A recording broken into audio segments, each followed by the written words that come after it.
Yatensi, la Reina Valera es la traducción más utilizada dentro de la Iglesia evangélica. ¿En qué se basaron para traducirla? ¿En el griego, en el hebreo o en qué? Bueno, una muy buena pregunta. La Reina Valera no es una traducción de las copias o manuscritos de las lenguas originales.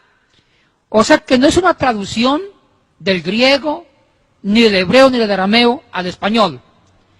Es una traducción del latín, de la famosa Vulgata latina al castellano. O sea que no se remonta al original. No. Por una sencilla razón. Bueno, ya el hebreo en los tiempos de Cristo ya no se hablaba. Ahora, lo que pasa es que la iglesia antigua, la iglesia de Occidente, en ese momento no habían evangélicos ni protestantes, era una sola iglesia cristiana.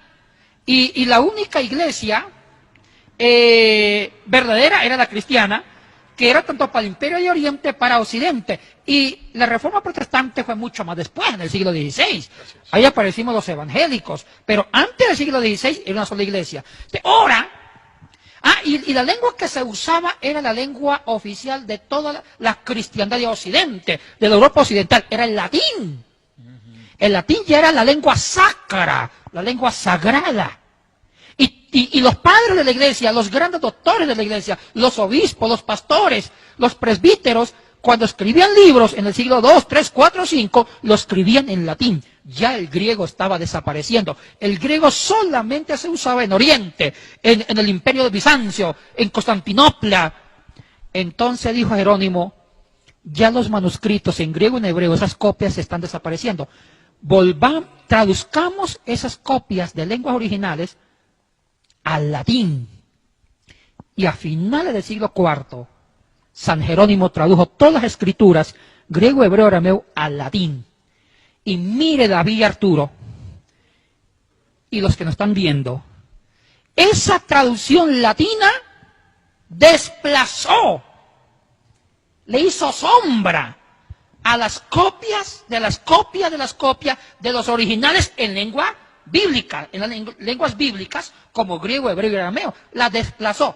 Y a partir de esa traducción, la iglesia empezó a traducir a otras lenguas vernáculas, lenguas que siglos después se llamó el inglés, el castellano, etcétera, etcétera. Lo traducen del latín a esas lenguas.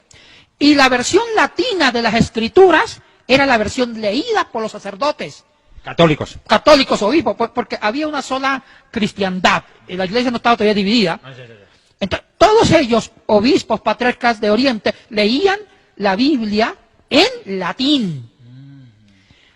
Y ya ninguno quería estudiar griego y hebreo, si ya estaba la Biblia en latín. Cuando aparece la Reforma, en el siglo XVI, y uno de los legados, uno de los patrimonios que los reformadores como Martín Lutero, Zwinglio, Calvino, Bullinger, Cranmer, hicieron fue traducir las escrituras, ya sea al inglés, a las lenguas vernáculas, modernas, de aquel entonces, al alemán, al castellano. Y no tradujeron del griego hebreo, tradujeron del latín. Que era más fácil. Era más fácil porque sabía en latín. Y la Reina Valera, que es una de las traducciones latinas, o una de las traducciones al castellano más antiguas, estos curitas, que lleva el nombre Reina Valera, si se sabe cómo se llaman. Casiodoro Reina y Cipriano Valera. Casiodoro y Cipriano eran dos curitos, dos padrecitos. Que salieron al protestantismo. Sí, se convierten a Cristo, se vuelven protestantes. Igual que Lutero, ya. Pero estos dos sacerdotes, como buenos sacerdotes de aquel entonces, ellos traducen del latín al castellano y nació una linda joya que tenemos que amarla, nuestra amada Reina Valera.